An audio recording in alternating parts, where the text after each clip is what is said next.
is up. It's doing it now.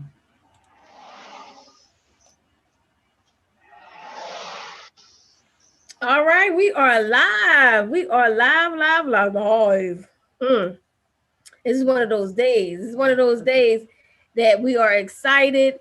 We're happy. I think I'm more excited about the fact that we could have the type of conversations that we're having today about politics. Gen Xers, Gen Zers, Gen millennials, whatever way you're coming in, whatever era you're in, it's still about conversations about politics, and this is a serious time of the year. I am Shelly Williams. Money on the scene. And I want to make sure we introduce everyone. I'm just going to go to my left and Tony start. I'm Tony Payton Jr., former state representative and representing Philly, Pennsylvania, currently a lobbyist and cannabis executive. Oh, wow. Awesome. Okay. To my right, Danielle. Good afternoon, everyone. I am attorney Danielle Patterson. I'm a local attorney here in Philadelphia. I am also very politically active, formerly a candidate for the 190th state representative seat, and still making sure that we are rocking the vote here in Philadelphia. Rocking the vote. Juan. Oh, hello. My name is Juan. I'm prior military, was in the Navy. I guess I'm representing for a generation, what? Millennials. Rock. I'm Rockstar P. I'm the owner of allflamers.com. You might know me from a show called Urban Expressions. And I currently now do a show called Two Peas in a Podcast, which I'm about to go record right after this. So yeah, this is great, man. How y'all doing? Disco. I'm DJ Kid Disco, co-owner of this station that we are live on, Grown Folks Radio, partner to Shelly Williams. I also was on Urban Expressions. Also am the host of the Melanated Morning Show and a couple other shows. So, yep. Awesome, amazing. It pretty much DJ Kid Disco speaks on politics a lot on his shows, and he's always wanted to make sure we had a forum like this, a panel like this, especially including Danielle Patterson. He always listens to you when you were doing the 3 p.m. What did we call it? Yes. Oh, our legal lessons for life, which actually is coming back. I've gotten it copyrighted, so we'll be returning. Awesome. Nice. Legal lessons for life. So and Tony Payton, you're actually been in politics, a state representative, but your duties now are a little different. And just so we know where you're coming from as far as what side, talk about a little bit about your position now. So I'm a former Democratic elected official. Those are still very much my principles, and the work I do on the lobbying side comes down to basically talking to my friends. That's what, yeah. I get paid to count to 9, 26, or 102. So if I'm passing a bill through city council, I need 9 votes. If I'm passing a bill through the state legislature, I need 102 votes in the House, 26 votes in the Senate. And, I've gotten done been involved with a decent number of criminal justice reform initiatives, including, the civil asset forfeiture reform updates that happened a few years back. Awesome. So you definitely understand politics to a different degree than I actually do. So my thing is, I want to make sure people understand in layman's terms. Politics to me is, I hear you, but I want to understand, okay? So I got a message from my mother saying that we should be careful because after election, there could be some looting, there could be some stuff stock up. Why are we in this state of mind right now where there should be some danger? I will start with Danielle Patterson. So I am right in the belly of the beast. That's where I live. I'm in West Philadelphia, born and raised literally at 55th and Race. And I continue to live in that same community because it is important to me that the children who are coming up in my neighborhood see success in their neighborhood. What's going on right now, as you all know, Mr. Wallace lost his life, and this turned into peaceful protests that became disruptive. And the rest of where this is now is that y'all President Trump and giving out his dog whistles and told folks to, Proud Boys to stand back and stand by. There has been violence, the assault against even the Biden bus going out to try to get the message out. There have been, there's the voter suppression that is going on across the nation. There are the lawsuits that have been filed to try to get ballots thrown out that were lawfully, people went and lawfully voted. And as a result, I mean, this is the highest I've ever seen the temperatures amongst people when we talk about our country. But I'm not surprised because this division has been growing ever since, Trump ran. When he came, he ran on a platform of division.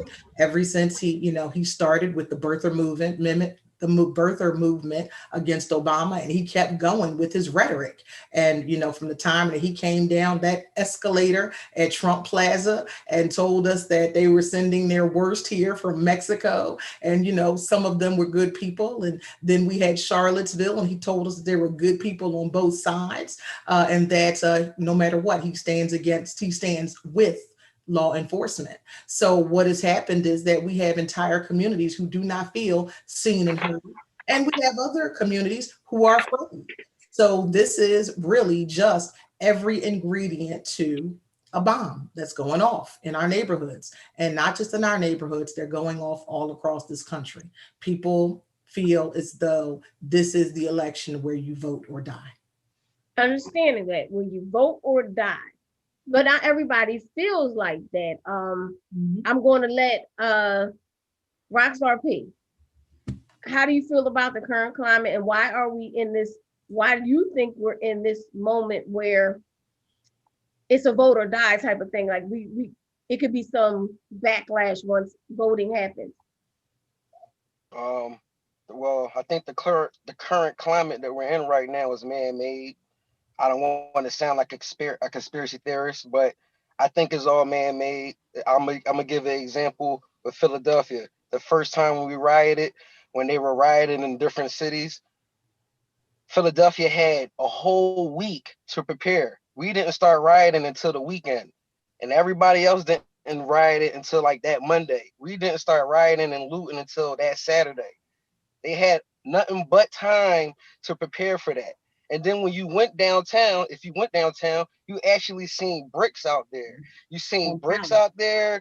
Why are there bricks? There's no construction going on. And then the cops are being told to stand down. The cops are just sitting there watching everything go on. That sounds like a plan to me. I'm not saying who wrote what plan, who did what plan, but what does Trump get out of that? Because all I see Trump doing is telling everybody, if you need our help, I'll send in the guards.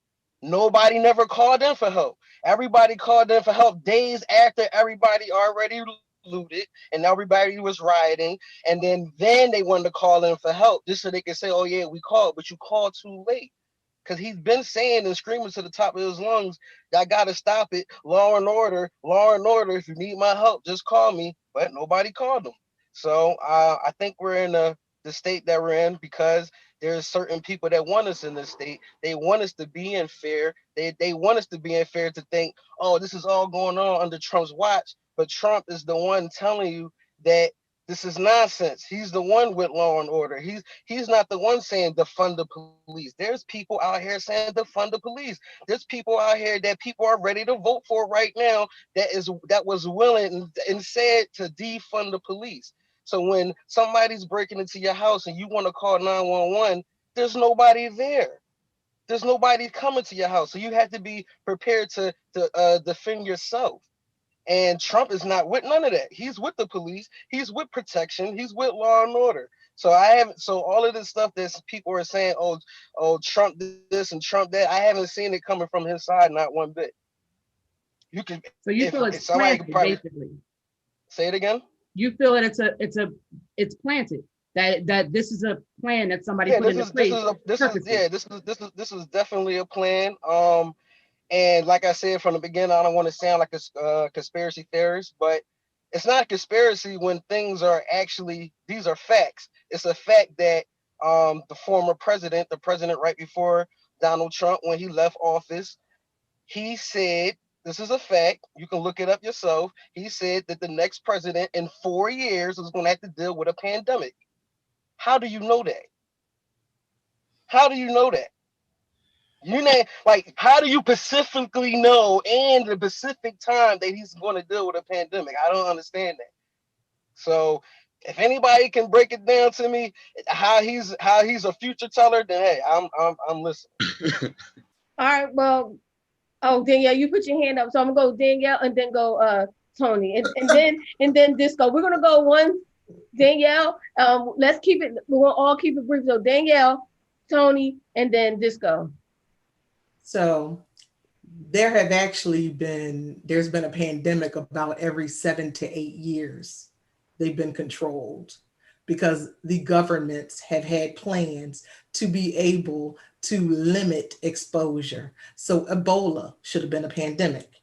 Swine flu, which both of my parents succumbed to, by the way, so I am very, very familiar with it, was a pandemic. So that is the reason that Biden keeps reminding Trump that he was actually in charge of that. It was one of the things that he was charged with under Obama, had put together a playbook on what to do to keep any spread down. And just so you know, Rockstar P, technically every year we have a pandemic and it's called influenza every single year. So that cost us thousands of lives. It's not just about the fact that these viruses are out there, it's what we do. So I'll start there. Now, as to the agitators, because I think that's what you're talking about. And I'm told you I live in West Philadelphia. And so I go out and I walk and I see and I look while all the protesting was going on, even this last time. You are exactly right. There are bricks laying on the corners. There are bags that show up in the neighborhoods. And as I tell everybody, I mean, I know my people because I know people. We ain't necessarily going to break the window, but if the window broke, we going in. Very unfortunately. And I mean, I'm not going to because, you know, there's nothing that I need or want so badly that I want to steal it. Because our mama told me there's nothing worse than a liar and a thief. And I live by that. So I'm never going to steal anything from anybody else. But I do understand what desperation brings and opportunity, because a lot of it is about opportunity. Now, to your final point, because I'm working backwards from what you were talking about. So the National Guard doesn't work like that. The president doesn't call in the National Guard. It does not work like that. That is all law and order rhetoric. That is sound bites. That is just enough to put into a meme to make it sound really, really good so that people who don't necessarily know. I'm sorry. I'm not to mean to cut you off, but I could be wrong. You could tell me. But the president has certain powers that he doesn't have under a national emergency, which we are under right now. But so he can call out the National Guards under this certain power that he has right now. That's why he's able to sign the executive orders and the things that he's been signing. Okay. I could be wrong. You can tell me if I'm wrong. Let it go. I'm going to just explain it. I'm trying to keep it just brief so that everybody can. So those are a lot of questions. And again, it's just enough of a soundbite to seem very, very true. We are not under a national emergency. If we were under a national emergency, Congress that, Mitch McConnell just sent home the Senate and said he doesn't care about us until the 9th, they would actually have to vote too. Just like when we go to war, it's a conflict until Congress has declared it an emergency. And so, yes, there are certain powers. So that is first. Secondly, so just talk about so that's first. And Nick, because the other thing is whenever you have any of these things going on, you have to be able to pay for them. And the president doesn't have any appropriations power. Now, when we talk about all these executive orders, I'm going to just back up and explain the executive orders. They are a show for Trump. for, again, people who don't necessarily know. So it looks real great. Oh, I gave all this money to the HBCUs. No, you didn't. Actually, Bush gave all the money to the HBCUs. Clinton gave the money to the HBCUs. Obama expanded the money to the HBCUs and actually got it through Congress and got the money appropriated. And then Mitch McConnell and his cronies decided they weren't going to allocate the funds. So then when Trump came in, he made a big show because he got to get some of these Black people on board, because he's like, oh, the Blacks don't like me. I need to show something. And what did he do? So he signed this executive order. But then the rest of that executive order, because please understand, Rockstar Pig, that executive orders are not law, they are guidance. Because the next thing that Trump did, not even a year after he signed that executive order, and very recently, he signed another executive order that says that anything that teaches diversity, systemic racism, any kind of abuses under something called the 1619 Project that was coming out of California, where we talk about all of the disparities of justice that have come out of our years of bondage in this country, determined that anybody who teaches any of that can't have funding. So what happened? Immediately, the HBCUs were threatened because their entire existence is around the fact that what they teach is how to overcome the systemic racism of our people. So it's kind of, it's a circular argument, and I'm not even mad or disgusted with anybody, which is why I wanted to come on, because it's the sound bites are killing us. The disinformation is killing us. An entire generation of people who tell me that they did research, and the research is a YouTube video, and the research of the YouTube video is whoever had a camera and a microphone. It's killing us. So many times people come to me and tell me about the law. Let me just tell you how much we get it wrong. And you see it every day. Every single year, somebody's going to put up about their Facebook rights, and under the UCC, I'm going to tell you that you can't disseminate my photos. And that is not true. We sign terms and agreements the minute that we log on to Facebook. That's not law, but people continue to share it because it seems just right. So that's the best thing about a lie. You got to have just a little bit enough truth in there to make it seem feasible. So, I mean, I'd be willing to continue to talk with you offline, because I can go on about this all day, because these are not APA, meaning accredited research tools, YouTube, and a soundbite and a meme. But I think that I have gone through those points that you specifically made, and that's my time, because I think Tony had some things to say. Yes, go ahead, Tony.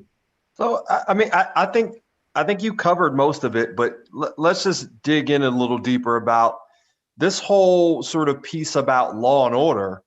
Goes back to 1971, or actually the 1970 campaign and Richard Nixon, which something called the Southern Strategy. And law and order is really just code for basically we're going to crack down on the Black folks. So this whole kind of law and order construct is is a bit of BS, and I'll explain why. Because part of it is that it's a signal to a certain group of folks, and then what happened is, look, there is a lot of desperation and there's a lot of anger. If you see basically extrajudicial killings and what happened, where they were sitting on this man's neck for 8 minutes and 46 seconds, actually even longer. When you see that kind of thing, and you got folks in communities, there's a lot of repressed rage. And we're in the middle of a pandemic. All of the formal and informal economies are disrupted, right? And what did we get from political leadership? You got one stimulus and then nothing, right? If you look at the Democratic-controlled House, they passed not one, but two and three different versions of the stimulus. The Republican-controlled Senate did nothing with the last two that they passed. And the president didn't show any leadership to help them get through, knowing that all these people are out here suffering because informal and formal economies are disrupted. There was no political leadership. So all this talk around law and order is we're going to get those cities in order where they're rioting, right? And then you should also know that there are a lot of a lot of agent provocateurs out there, and you'll see they're the ones, like in any place that there were riots, the folks that were, attacking that were setting the fires and breaking the windows, it wasn't us. It was folks dressed up in all black, and they just happened to be young white people.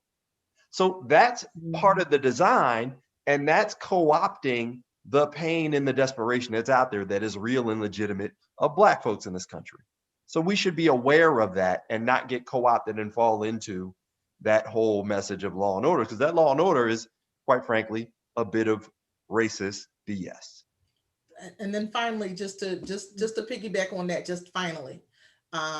being that I had been a practicing attorney for 20 years and actually do civil rights cases, I will tell you that all this law and order that he's telling you is all about continuing the courts taking away your access to justice. So we're going to the law and order. Yeah, we stop it. Okay, yeah, so we stopped the riot. But how do we stop the riot? We stopped the riot by taking away some rights that we've all gotten to be deemed as necessary. And we're going to be right back to 1940, where, is that, the police have their foot on your neck because that's what they do, and that it's tolerated, and it's, we're in that police state. And I'm not an alarmist at all. I'm just telling you that when we don't know history, we repeat it, because the desperation will bring that forth, and that's what they're looking for. And when I say the they, there is no specific they.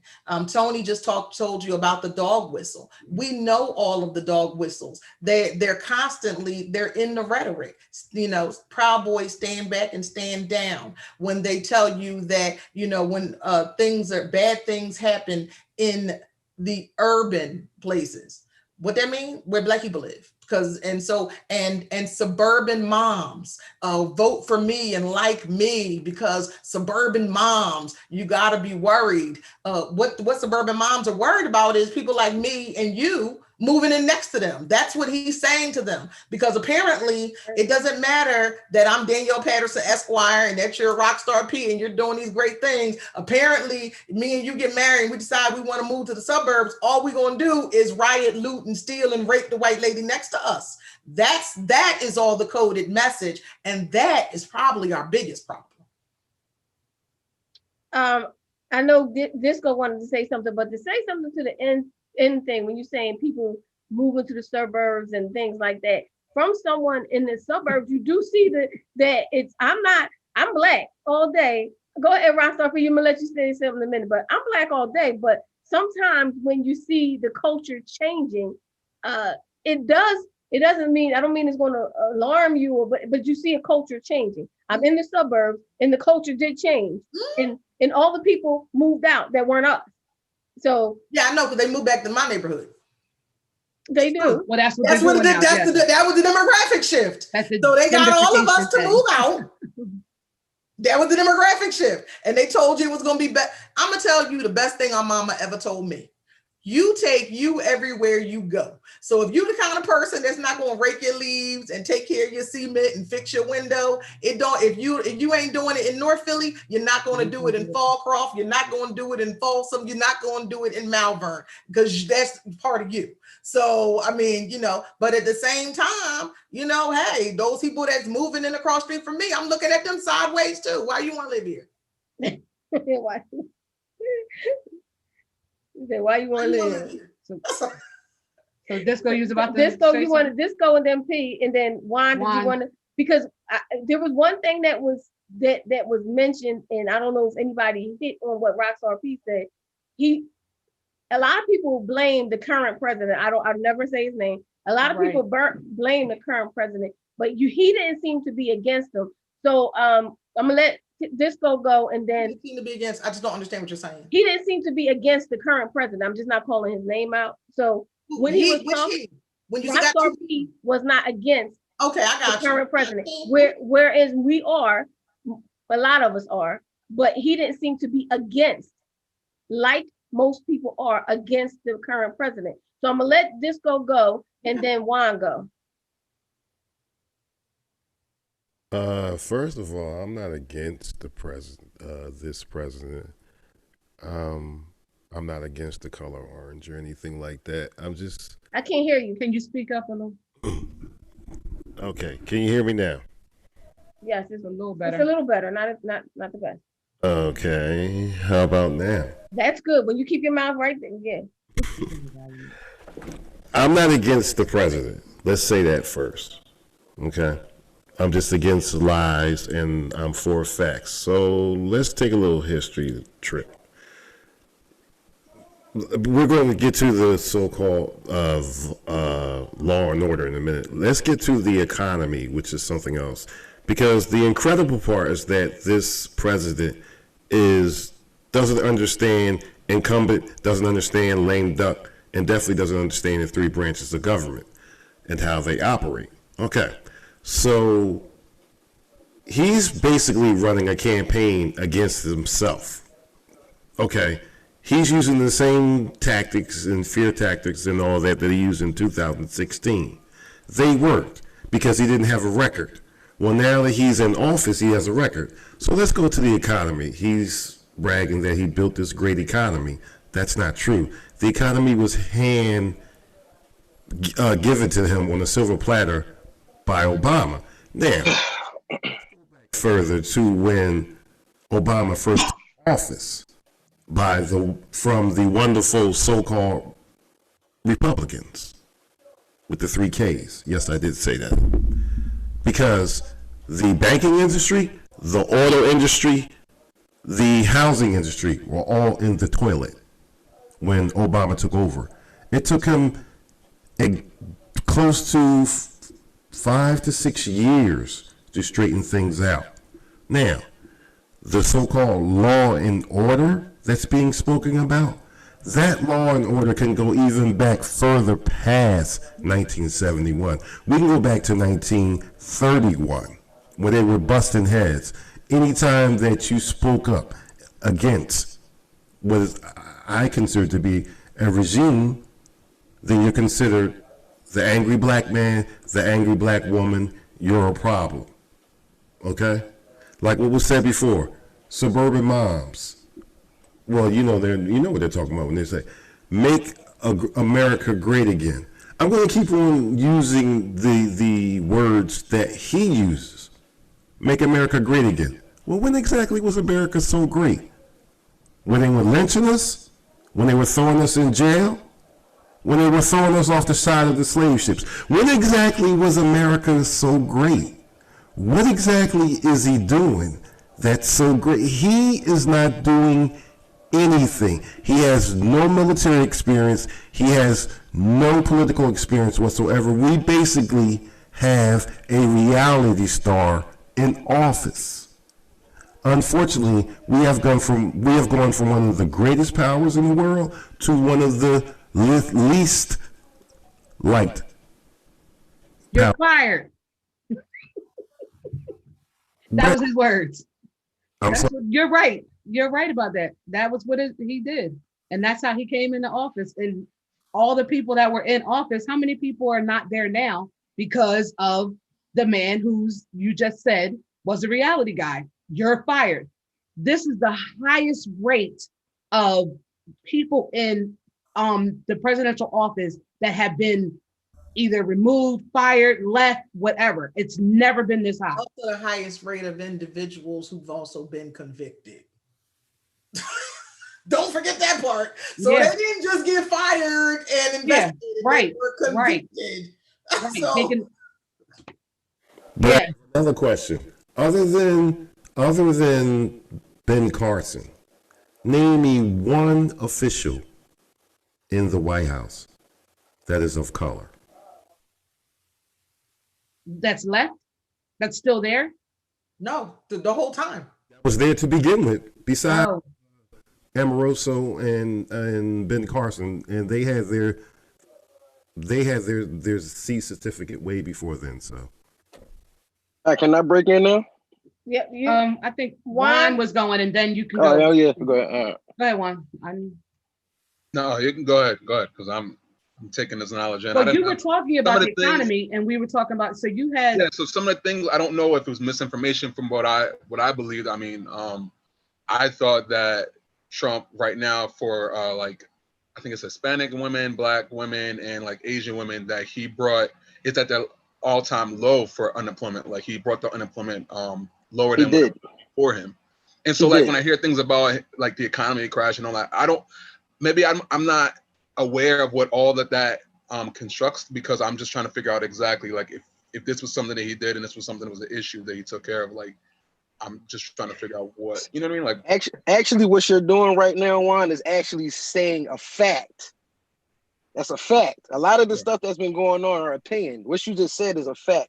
The unemployment numbers for Black people and the Spanish people have been at its lowest in years. That's a fact. And under his regime. And now, I like how we're talking about race and about the racist this and the racist that. But you are quick to go vote for the person who wrote the crime bill I'm that ready for has that helped write the crime bill that sent a lot of people's dads and uncles that broke up a lot of families up.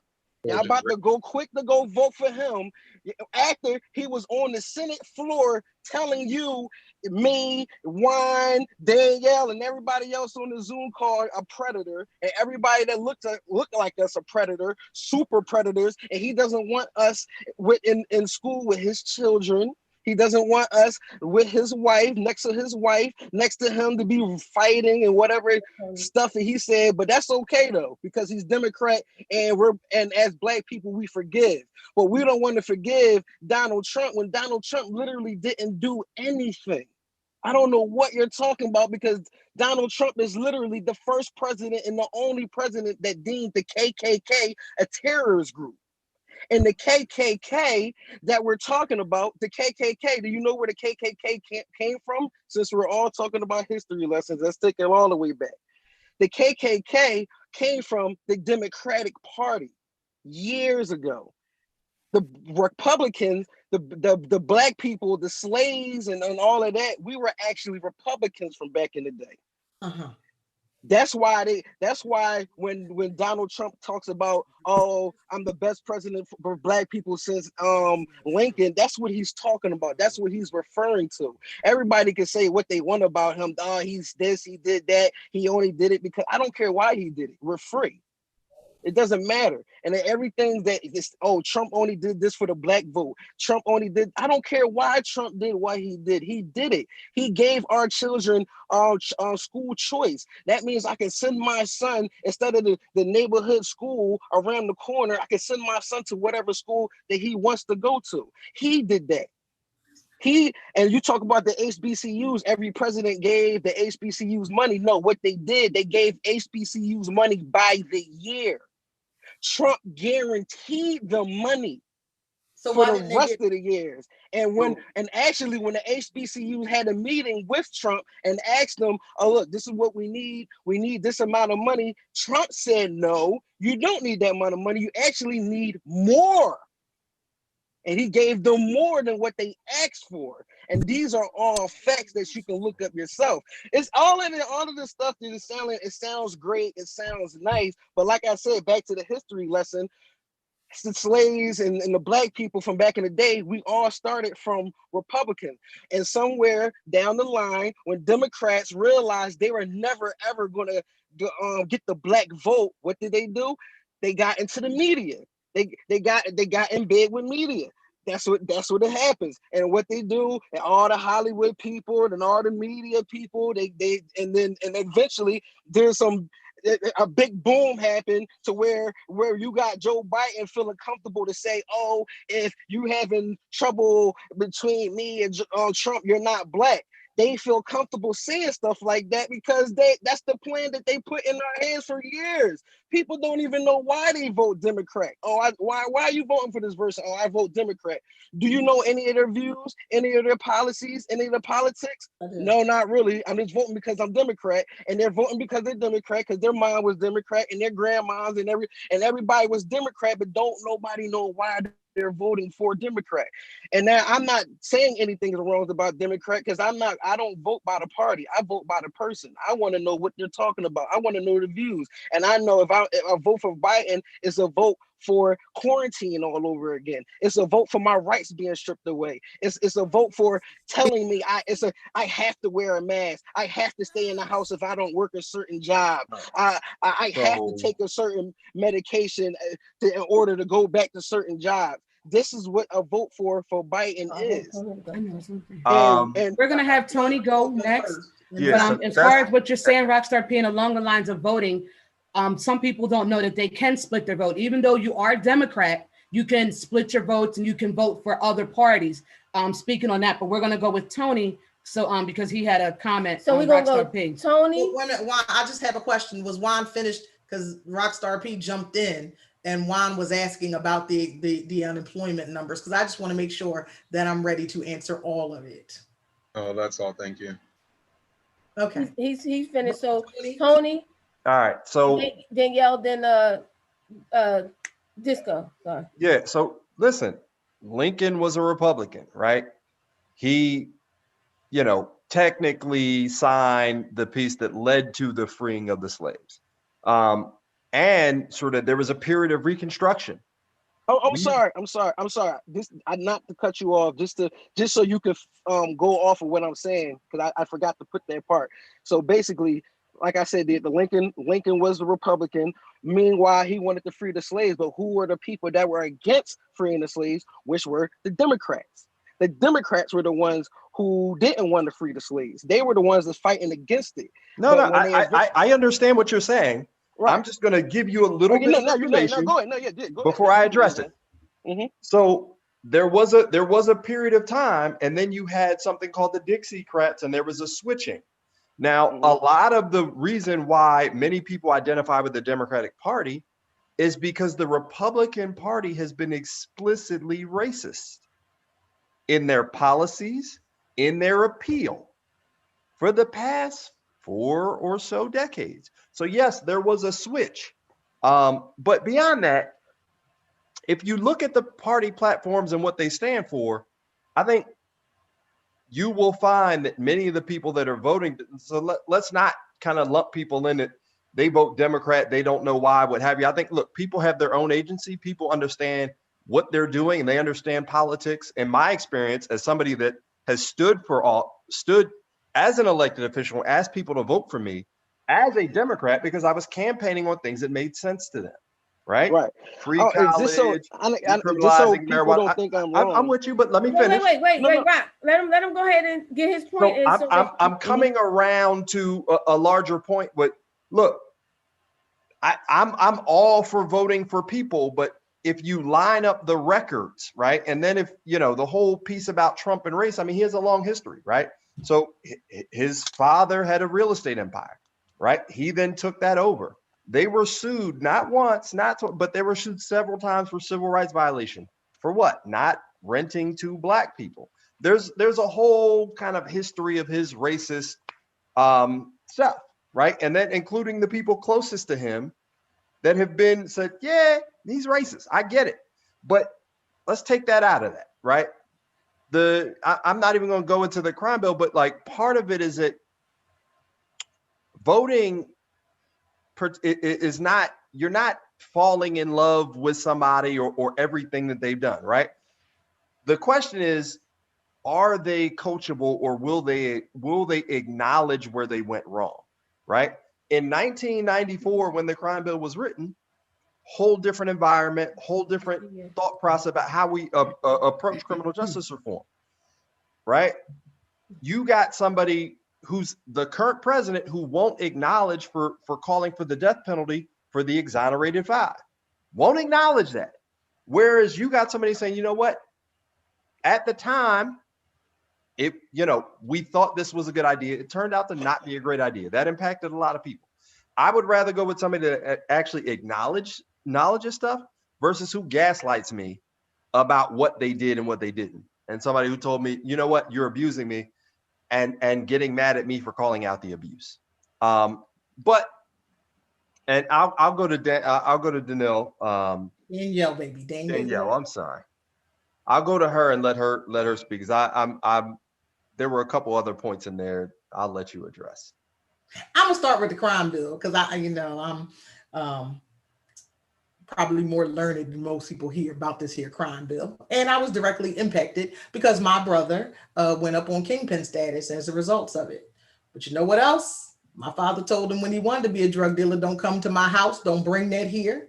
You want to ruin this neighborhood and this community, and you want to take these young Black men and you want to make it so that it's not safe for your stepmother to walk down the street, then you bought that. And this was way before the crime bill was a thing. The crime bill came about because good, upstanding people like my parents, probably like yours, we're tired of the crack vials in the schoolyard and when the kids went to play. In order for me to go to school every day, the nuns had to get out there and sweep up the crack vials so that we could actually play in the schoolyard. The neighborhood men had to sit out there on the steps and make sure that there were no shootouts before they had the drug-free school zone. That's the reason we have drug-free school zones.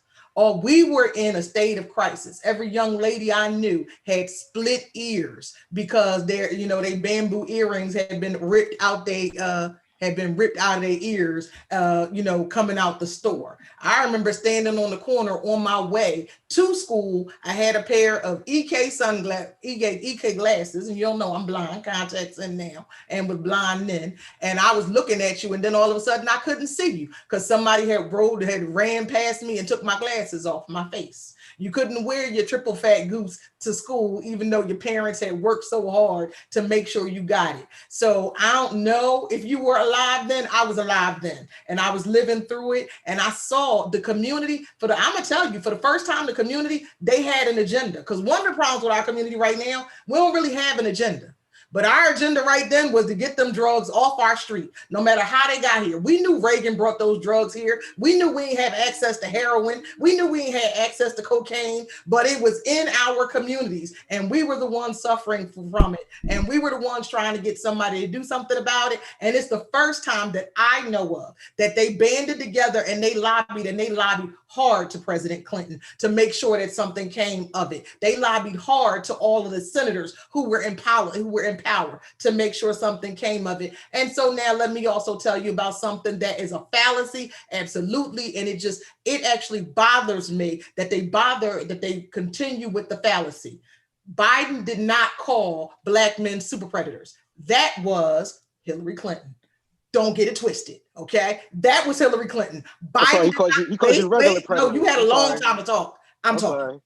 Thank you. That's my Kamala for you today. Is that Hillary Clinton said that. That's first. Secondly, when we talk about the segregation of schools, what Biden specifically said was that he was for organized integration of schools. He didn't want a situation where we were putting Black kids into the schools to automatically fail because they were not being provided resources and support to be able to thrive in those schools. And as far as the school choice that you believe that Trump gave you, let me explain that school choice to you. He gave me school choice. He might have given you school choice, but I'm gonna tell you that all these families out here, he didn't give school choice to, because this school choice is really a tax credit. So if you don't have $35,000 to send your kid to the kind of schools that I went to, then you don't get to send your kid to that school. And at the end, not only do you have to have the $35,000 out your pocket to pay for said school, you got to have enough of your taxes. So in other words, you got to make enough money that you could get a $35,000 tax credit. And I'm gonna tell you, just based on being that anybody living in neighborhoods near where I live, y'all don't have $35,000 that you paid for a child to go to school to benefit fully from the tax credit. It is not real school choice. It's not a voucher program. Please don't get it twisted with sound bites. Okay, now, is there an opportunity? Did these charter schools throw up and all those things? Great. But I'm gonna also tell you something else, Rockstar P. If charter schools are so great, why are they only in our communities? Those charter schools don't show up in affluent communities. Why? Because their public schools are actually well funded. I just also, Rockstar P, I'm going to tell you that our charter schools are still underperforming. When you look at the annual yearly progress, they are underperforming even the lowest of the public schools that are in, specifically as we're talking about Philadelphia primary, primarily the Philadelphia public school system. So those are, again, all sound bites. Now, as far as how we all feel, I'm gonna tell you, and this is where I'm gonna come to you with it right now. Just like my daddy told my brother, you're gonna have to pay the cost to be the boss. Okay, you don't do anything if you don't do the crime, if you ain't willing to do the time. Okay, my brother is still in jail. He is still in there for RICO statute. He is still in there for RICO. He got natural life. He will die in jail. Now, do I think that it's fair that my brother, that the shooters, the actual murderers who were affiliated with his drug gang, whatever it was that I don't know about, I think it is unfair. I'd like to see him out. But at the same time, am I willing, the law-abiding person that I am, who has tried to be a member of society, who's tried to uplift those coming along with me, behind me, take care of those in front of me, am I willing to hang my future and their future and your kids' future on some promises and because I'm mad about the 1994 crime bill? I am not. This is not the hill that I am ready to die on. Because let me tell you about the hill that I'm worried about. I'm worried about the Social Security that I'm probably not going to get, because if Trump wins, he's already told you that all these fabulous tax cuts, we know from his own treasurer of the secretary that in 3 years, Social Security will not exist. It will be defunded, which is what they wanted to do anyway. The Republicans have been trying to privatize Social Security for 25 years. They've been trying to do that. The Affordable Care Act is on its way out the window. I don't know if anybody gets their health insurance through the marketplace. What they're trying to prepare for this. The marketplace no longer exists in the state of Pennsylvania. You have to go to something called Pennywise or something that I don't really understand yet, but I'm trying to get that information. We know that unemployment was not, for you, Juan, at the lowest for Hispanic women and Hispanic men. It was actually not. That was under Obama, when for the first time they got below 10%. Okay, I want you to know that was the first time they ever got below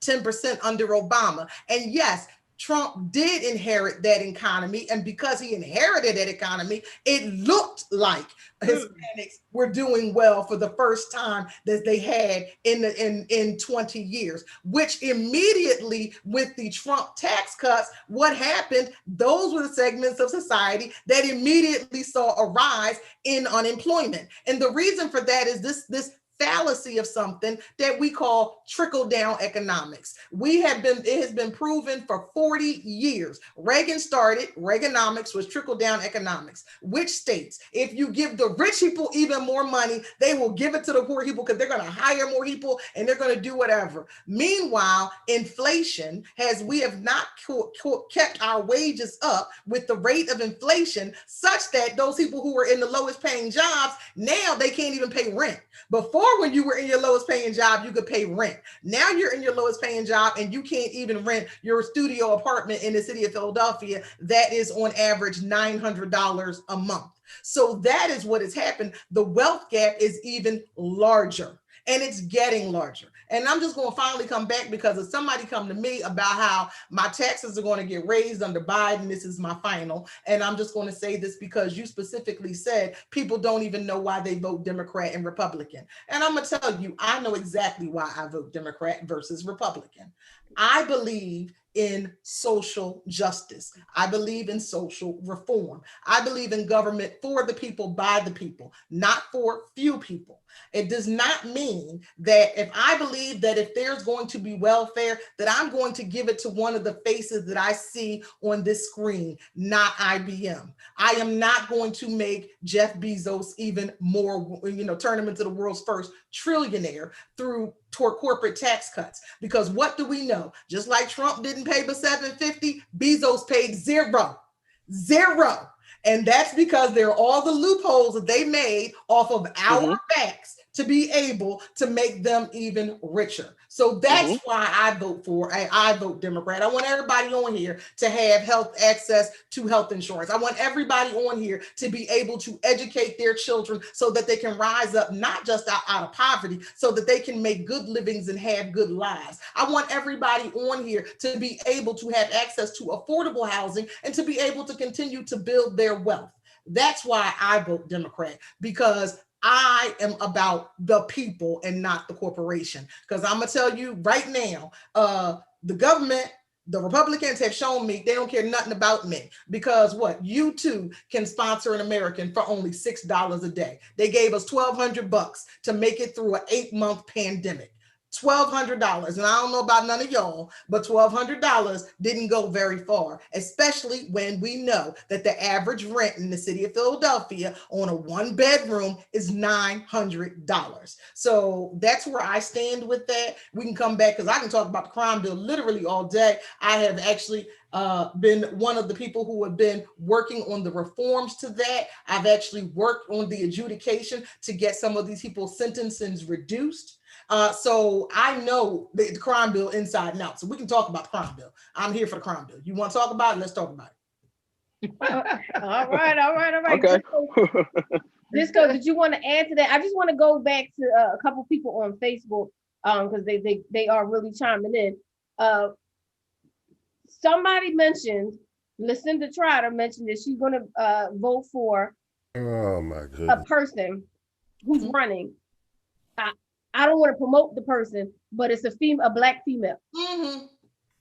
Lucinda, we're not doing that on this one. We're not doing that. But my thing is, what's your question? She is voting for that person. Are we confusing things? Are we confusing things by adding another person? Because my thing is right now, Rockstar P has strong opinions on where he is. Hopefully, I don't know where you want to go with that, but he has strong opinions. Juan has strong opinions. But then you add someone else to the pot. Is that confusing us all on the facts? Or will that confuse the whole voting for Democrat, Republican, or whatever? And I'm almost wondering if it's that conspiracy thing like he's talking about.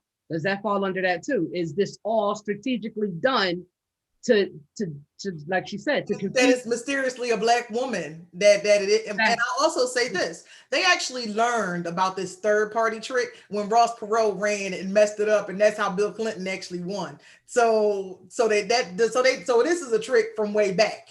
However, what I will very specifically say is wherever that person is, they clearly ain't in the state of Pennsylvania or New Jersey or New York, because that lady got kicked off the ballot here. So that means that that person got kicked off the ballot because there was fraud. Kanye got kicked off the ballot everywhere too, except Oklahoma.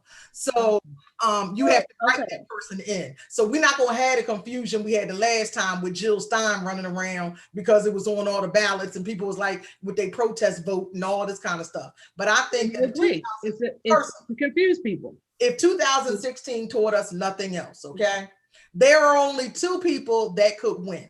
And I'm gonna tell you, like a kid told me this, and he said, Miss Danielle, I feel like all these people that want to vote third party, he was like, they must have been at the finals rooting for the Celtics. And I said, I'm so confused.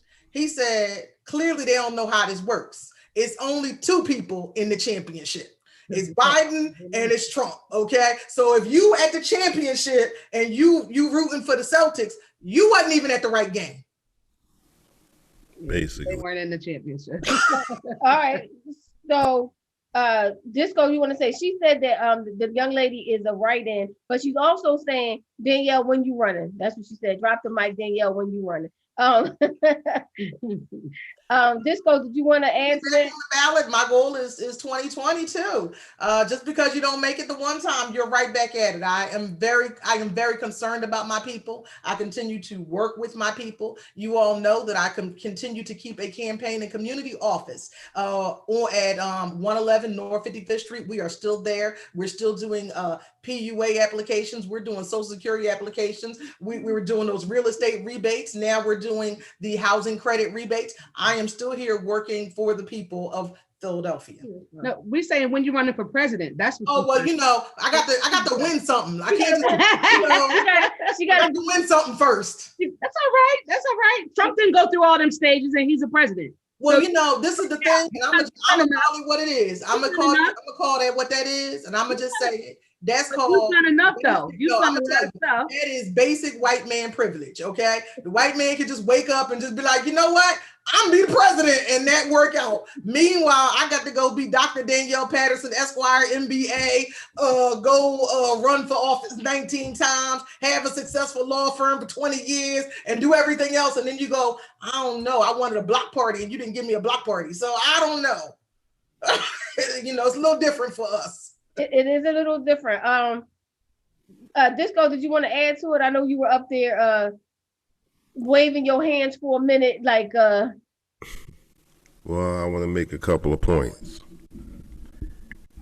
I want to ask the millennials, did either one of y'all vote for Obama? Are we allowed to ask people who they voted for? It's not recent. You can ask. They can choose not to answer. And plus, it's the past. No, I didn't. The first time I voted was in 2016. Was that your first time eligible to vote? That's another question I actually had. Yeah. So, well, before I was in the military, so I didn't vote when I was in the military. No. So it wasn't your first time eligible to vote, but your first time actually been, voting was 2016. It wasn't my first time being eligible. It was my first time ever voting. Okay. Hey, I don't care if this is your first time voting. Whatever day you wake up and want to cast one, that's what's up. It is your right. You know, my grandparents died for it. My parents marched for it. So did you vote for Obama, or you choose not to answer? No, 16. That wasn't Obama. That was Clinton versus Trump. You talking about Rockstar? No, that was Juan. That's not what Rockstar. He asked both of them. Oh, I'm sorry. Oh, Tony's a millennial too. What I'm asking is, did anybody vote for Obama? I did. As a matter of fact, I campaigned for Obama. Matter of fact, I was the first elected official in Pennsylvania to endorse Obama. Well, and, you know, I campaigned for him. I was asking the millennial. Probably about seven different states. I'm technically a millennial. Yeah, but you're not on the. I know. I got you. You don't count. How you gonna mess with his age? He Yeah, so it's not really the millennials. It's the people. It's the people that's not talking Democratic. That's what he's talking about. For Obama in the meantime. No. The millennials. That's what he just said. That's basically what he just said. I know. I know what he said.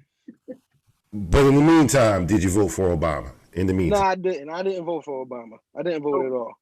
Okay. So let me ask this: Have you actually read the Have you read Joe Biden's plan, the Lift Every Voice? And have you also read I read both of them, right? So one of the things I do is policy analysis. I understand how it impacts people because I used to make it, right? And I get paid now professionally to help people make policy. Have you read both of those? That's the thing. It's really all of you guys against me, which is fine, but I gotta get a chance to rebuttal a lot of the things that you guys are saying. Like you're talking about the schooling, you're talking about the crime bill, you're talking all it like first, like the crime bill and how, okay, all of the, I'm gonna tell you, you said about the neighborhoods and the crack vials in the streets and blah, blah. Okay, that's all well and great, but the crime bill was directed to Black people, period. All of the other stuff that you're saying sounds great. It sounds cool, but it's still directed towards Black people. For example, I can't go straight into it, but for example, crack and cocaine. We all know crack back in that day was a Black man's drug. It was the crack epidemic. Cocaine was a rich man's drug. It was a white man's drug. What did they do? They separated the drug. So if you got caught with crack, that's when you got the 10, 20 years in jail, and you get caught with cocaine, which is a higher drug, but it's just more expensive. And as a white person's drug, you get a slap on the wrist. That's what I mean by they went directly towards Black people. And you said, oh, he mean it by this, he mean it by that. He didn't mean it by nothing. He told you exactly what he meant when he said it. He called us predators. That's exactly who he was talking about. You knew who he was talking about. Everything sounds nice and it sounds great, but he was directly talking about Black people and being with his family and his friends and all, and that he didn't want that together.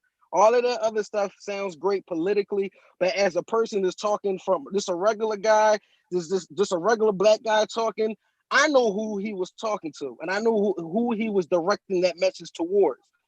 And that's the for one.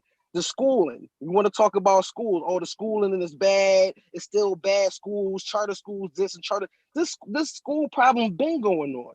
That's been going on for years. And if you want to just keep it in Philadelphia, Philadelphia's been a heavy Democratic city. We always voted Democrat. It's always been a Democrat a mayor here. And guess what? The school's always been cracked. Like you said, those are your words. The schools are cracked. That's not a Donald Trump problem. That's a city problem. That's a city issue. And we saying, oh, Democrat this, Democrat that. Every time we vote Democrat in this city, I haven't seen any change. I haven't seen nothing change in this city. So from when I was a child, when I was younger, till now, nothing really changed. The schools are still the same. The only difference is we have charter schools now. We have a little bit of options now. That's the only difference that I have seen since I was younger. And that's why when Trump was running, when he was talking about black people, he says the schooling is bad, the unemployment numbers are bad, everything is bad. What do we have to lose if you vote something different? We don't have nothing to lose because everything's been going bad. Oh, well, I love something. I'm gonna just jump in here. I'm gonna just say this. I'm gonna just jump right in here. So First, close to 300,000 Americans have lost their lives.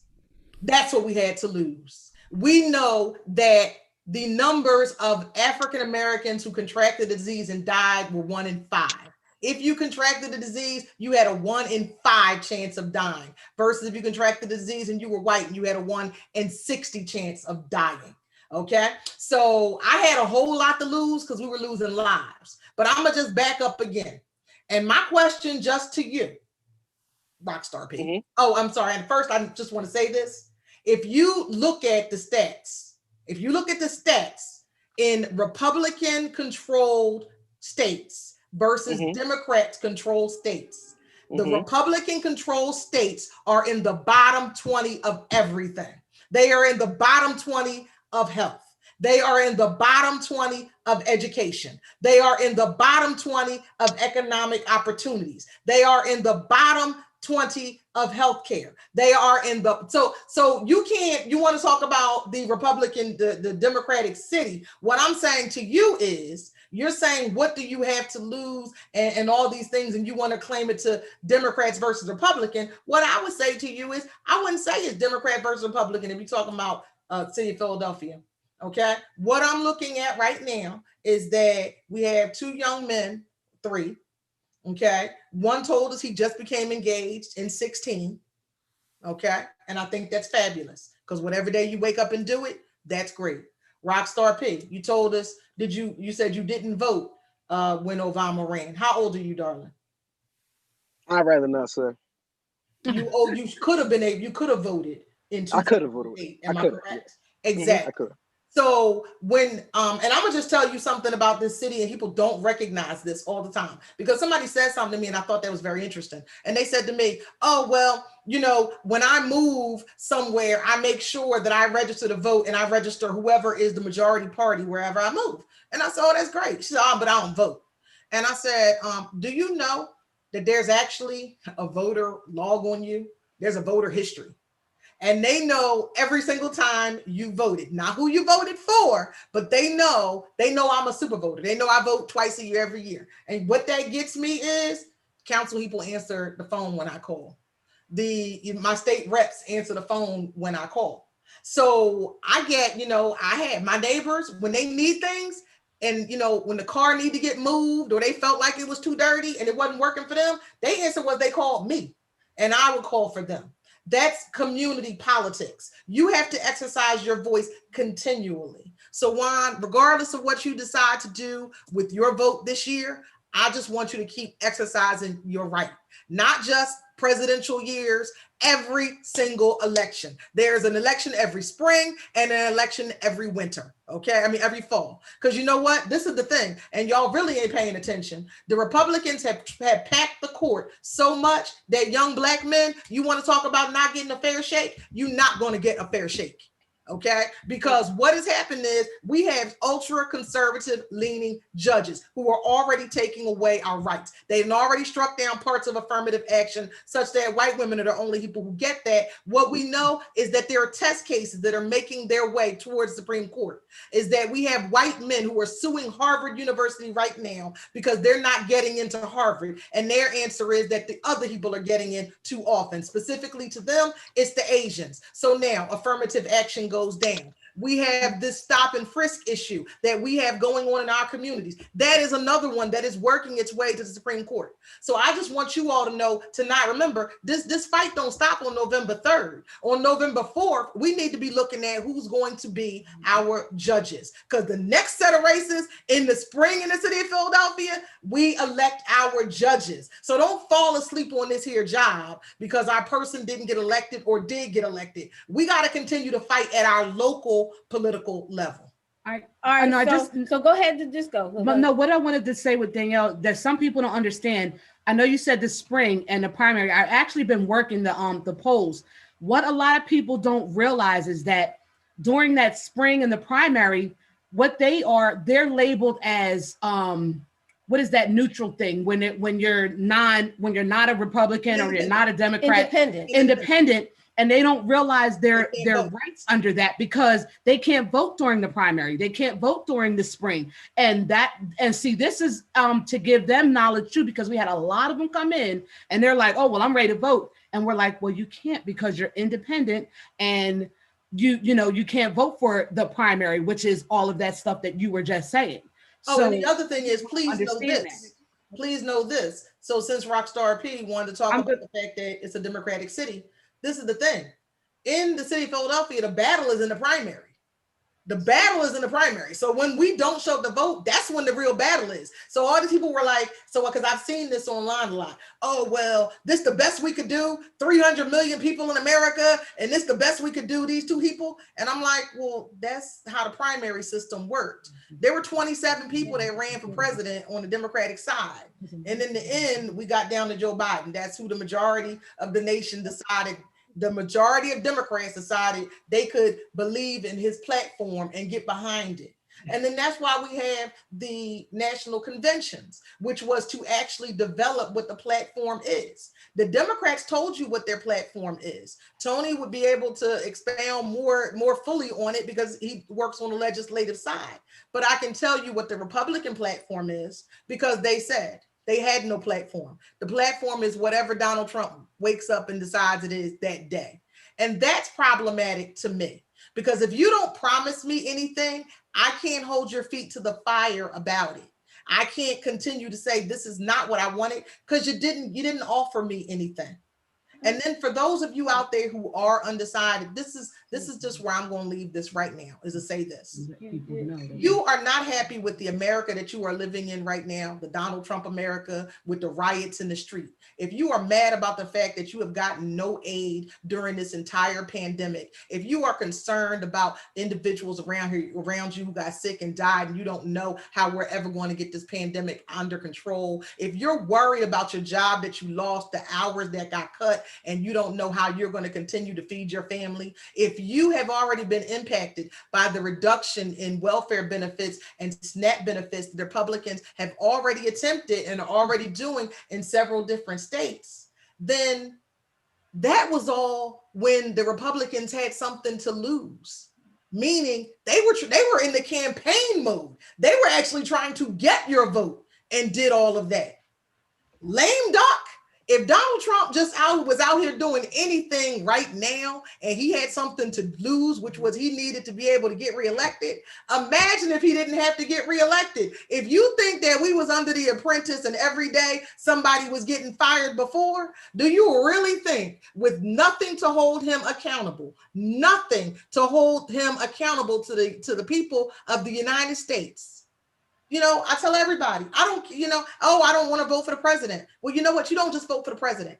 You vote for his entire cabinet. And I'm gonna just talk to you about the cabinet. You vote for that Department of Education chair. You vote for the Department of Treasury chair. You vote for the Secretary of the Interior. Secretary of the Interior, anything that goes in the United States. We are working on transportation, affordable housing, all those things that you do care about. The president puts and nominates an individual to oversee those things. And we know that in the last 4 years, none of the things that we need in our communities, our infrastructure is crumbling. We know that our housing prices are through the roof, and we know that we don't have anything here to be able to fix it. These are the things that you are voting for. So don't look, if you're on this, well, you know, Biden did and Biden said and Biden whatever, it is not Jesus Christ the candidate, y'all.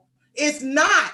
It is the best candidate for the job to get done what you need to be done. So sit down and think about what your values are, what's important to you, what's important to your family, and those coming up behind you.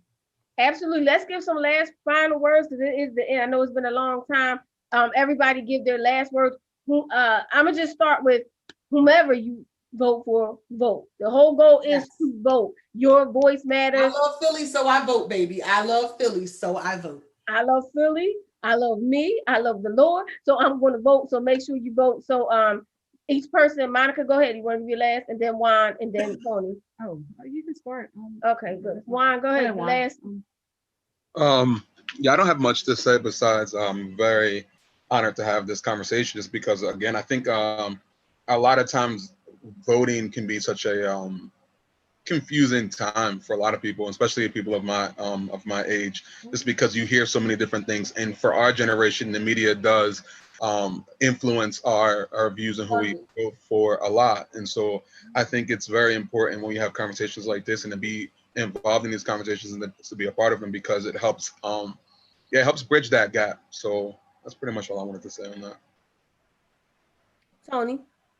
Look, I think voting is the least of the things you can do, right? Voting is step one. Step two is staying involved and engage. If there are things that you want to change, your voice needs to be involved and amplified in those things. So school board meetings, right? Knowing what's happening at city council, knowing what's happening in the state legislature, and how those policies impact the people you love and care about. The reason I voted for Joe Biden, because I know, a number of folks that will be in that cabinet, and they're not going to be indicted, criminals, and basically, rolling back regulations that lead to, water we can't drink, air we can't breathe. Like you can't drink and eat money. So at a certain point, there's gotta be a give and take, and we've got to have a planet to live on. And, so there's environmental issues, there's all sorts of other things that we need to be focused on, but like voting is the least that you can do. And that's step one. Step two is staying active and engaged and figure out what's the issue you care most about, and then work your butt off to make a change in that issue. All right, up next, last thing, Disco. You want to give your last thought? Because it's 5:30. It's after 5:30. So I'm going to just continue. I'm going to just continue it tomorrow morning, because there are quite a few points that Rockstar P hit, with this crime bill. And that's why I was asking, did anybody vote for Obama? Because if you voted for Obama, then that means you voted for Biden, which means that this whole crime bill thing is null and void. It's a crock. Now let me go into that crime bill for a minute. That so-called crime bill that put the brothers and fathers and all of that in jail, no. We put ourselves in jail. I was in the penitentiary at that time for armed robbery. It had nothing to do with nobody framing me or nothing of the sort. That person in the mirror put me in the penitentiary. He did what he was. What else was he supposed to do? We was out there robbing, selling drugs, doing anything that we felt like we wanted to do. Somebody had to slow us down. So don't use a propaganda tool that's been embedded in you on some Jim Jones type of thing. And for those who don't know who Jim Jones, nobody Jim Jones. That's not the era. It was a cult. This Trump era is a cult. He's feeding you all kind of lies and BS, and it's not true. None of that's true. When people use words, it's the greatest thing. And if you look at his history, he's been doing that for years. Decades. I just had someone on the show who actually worked for a marketing firm that he hired to sell his dilapidated condos. And how he didn't want to pay the price, how he didn't want to pay anyone.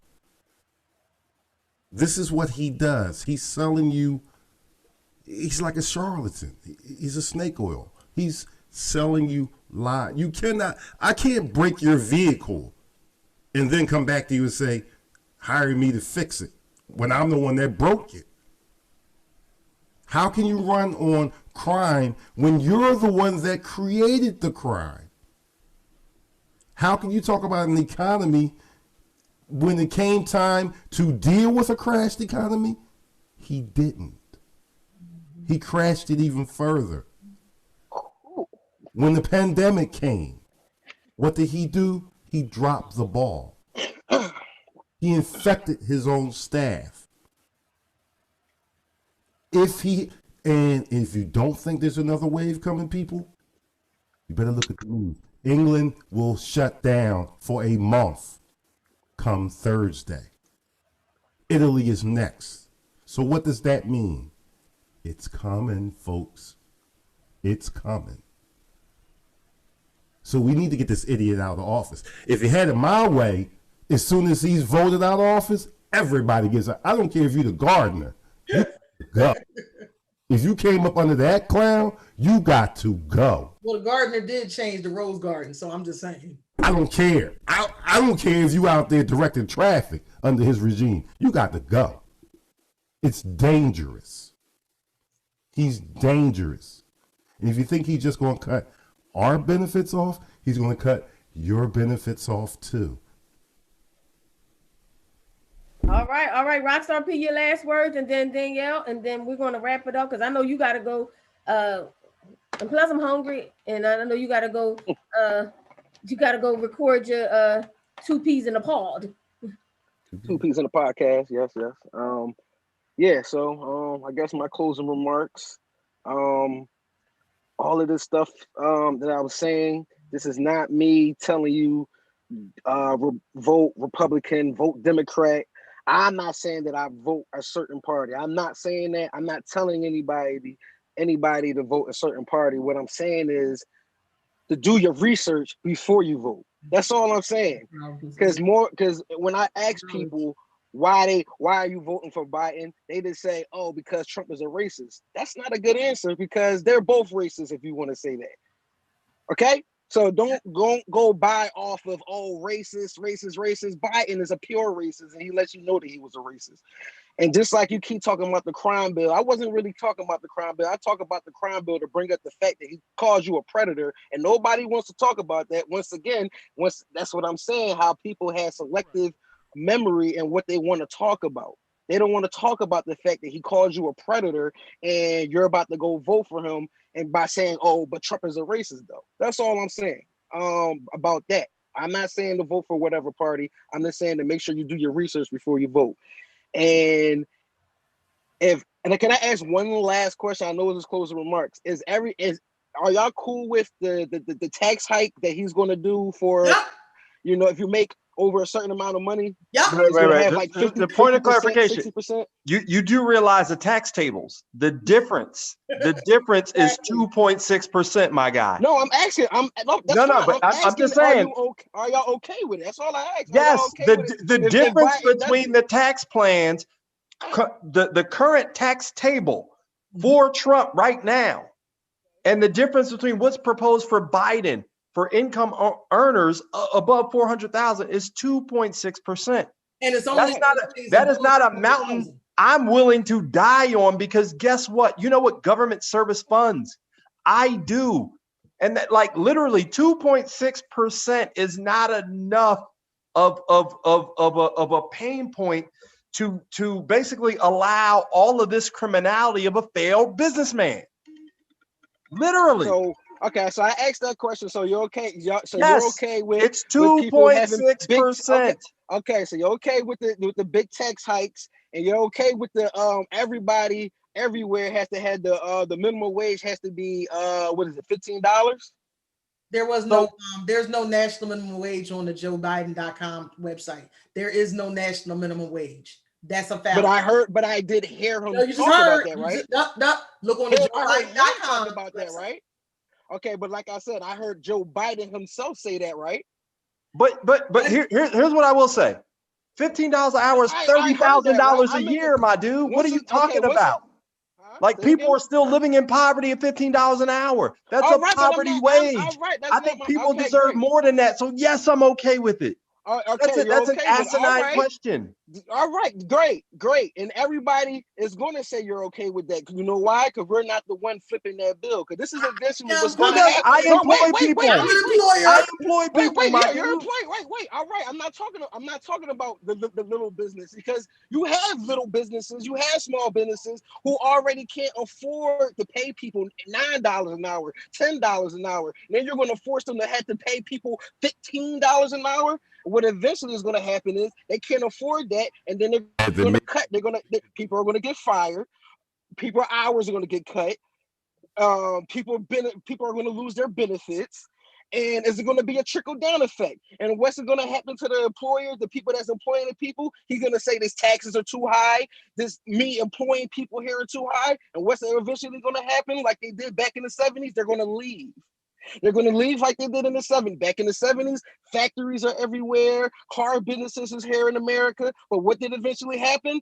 They made it to the point to where businesses couldn't do business and make money in America, so they left and outsourced everything. And that's what Biden is trying to do all over again. He's just making it sound nice and cute for us. Oh, we're not going to tax y'all. This is for y'all. We're going to put more money in y'all pocket. But eventually, it's going to trickle down to where America all over again is going to be a ghost town, because you're not going to have any businesses here. But I know you're about to say some political stuff that sounds great. No. But eventually, I just want you to understand, the president can want for something. It still has to pass through the U.S. Senate and but that's his plan. But that's his plan, and that's what he wants, and that's who you're voting for. Planned to actually put 200 judges that he nominated onto the courts. And Mitch McConnell decided that he wasn't. So that's why there's these three branches of government. They're all supposed to work together. Nobody wakes up today and decide they're just going to do something, unless you're Donald Trump, which is why there's 9 million lawsuits following him at all times. Obama has to fight against everybody. Or no? I'm confused. I don't think Obama would be a good one. He had to fight against everything that he. I didn't say Obama. I think you said Obama had. No, I said unless you're Trump, fighting against everybody, you just wake up and do anything. Things passed, and they said no to everything. No. What I said is that Obama did make those plans. That he made the plans to put them on the court, which is the most basic of your duties. And it was so flustered that Mitch McConnell wouldn't even give hearings to those individuals. So then that made it so when Trump came in, he had 200 judge positions to fill, 200, and one Supreme Court judge. And so you know what? Out of 200, he found 2 Black people. And a lot of those laws that you're saying that Trump made better, they were actually created by Obama, and they sat on Paul Ryan's desk and then sat on Mitch McConnell's desk. Because they wanted to look like they had this first 100-day plan, because they don't have a plan, just like the RNC didn't make a plan for what they're going to do. God forbid Trump wins again. But I just want to make sure that I'm giving everybody time for their closing remarks, because I'm just really on the go vote. All right, I think Rockstar P, you done so, because it's really getting late. I know it's getting late. I'm sorry, I'm not trying to rush you, but it is late, and you're gonna have a final. We did all 4 thoughts. I was just going to say, to make sure that everybody gets knowledge. Knowledge is key. That's all. Whoever you vote for. Oh, and just to answer your question, just hope that what we did here makes a difference in your voting, and also from what everybody's saying on here is that they did research, they did background, they did research. So when you go into those polls, do some research before you get there. Don't ask the people that work there. Get there and know something about who you're going to vote for. That's all I'm saying from past working in there. Know who you're going to vote for. Have your knowledge before you get there. And for anybody who has any choices, and your choice makes a difference. Even though the person you may vote for doesn't win, your choice does still make a difference. And that's what people get discouraged about. It makes a different. All right, I'm finished. We're just gonna wrap it all up. So anybody, I just want to say, if you have questions, go to pavotes.com, pavotes.com. If you need any other information and you can't find that, you can catch me on Danielle Patterson 4/190th. So the spelling of my name right there, 4/190th. Voting information is there so that you can know where your polling place is. There, we are done with the drop-offs now. They're going to have the drop-off ballot boxes moved, and I will also have the new ballot drop-off locations listed. And please know that you cannot go to the polling place to drop off your ballot. It does not work like that. They were given provisional ballots at the primary. You cannot go to your polling location. Also, polling locations have been updated. If you don't know where you go vote, go to pavotes.com, put in your address. It will tell you exactly where to vote. And if you want to do real research and not the kind that's on YouTube, not my opinion, Tony's opinion, or Rockstar P, and you're interested in the Biden-Harris campaign, please go to joebiden.com. That's joebiden.com. I invite all of America to check out the Lift Every Voice plan and to see how there's actually a structured actual plan with bullet points, appropriations on how we're actually going to fight back against systemic racism for Black people, such that we can get our economies and our community economy and our education together, better together. So I'm happy to be here. Thank you so much for inviting me, Shelly. But everybody, no matter what you do, I vote in Philly because I care. I want you to vote where you live because you care too. All right, everybody. I thank you. I thank you, Danielle. Thank you, Tony. Thank you, Rockstar P. Thank you, Juan. Thank you, Monica. Thank you, everybody. Thank you, DJ Kid Disco. Although y'all both have and y'all both have these names, just not their faces. But I thank you so much. Thank you to everybody that is listening and watching on Grown Folks Radio and on Facebook. Lucinda Trotter, she gave the same point. She said, do your due diligence and look. William Cobb, which is Bill Cobb. Folks, do you know who to vote for because they don't know that policy? He's talking policy. Make sure you know the policies. So thank you, William Cobb. Catrice Bailey, she was just saying, yup to everything, yup. Yup to everything saying going on. So thank y'all so much. Everywhere you are, Grown Folks Radio is available 24/7. Please listen. Please tune in. It is some great information. There's some great fun. There's some great stuff. And if you grown like I'm grown, that's the kind of music you might want to listen to. Grown folks music. That's right there. All right, everybody. Thank you so much. Have a good evening. Any last thoughts, Disco, before you go? Because we're trying to wrapping up. No, I'm just saying we set up for the next show. Come back to Grown Folks Radio at 8 o'clock for the old school Sunday. I love old school Sunday. I sit there, put my phone on. 8 p.m. tonight? Yeah, tonight. 8 So o'clock. Grown Folks, I put the phone on and I go dancing in the house. Like one week he had reggae. I love reggae. I don't know if you love reggae, but I love reggae. But he had reggae mix. I went and danced all night long. It gives me encouragement. So Grown Folks Radio at 8 o'clock, old school mix. I'm grown, although I'm forever 21. I was going to say that. Yeah, I gotta say that. 21's grown. 21's grown. Thank you so much. I just want somebody's mind to be on voting. Period. Yes. And I hope you guys. Tuesday the day. Right. Thank you guys on this platform. Thank every one of you. Thank you for spending your time. Thank you. All right, y'all. Have a good evening. I'm going to eat now. And keep doing your work. To not go live. Because I want to harass Tony. I was just waiting for you to not go live because I want to harass Tony. Oh, okay. I'm going to stop. All right, y'all.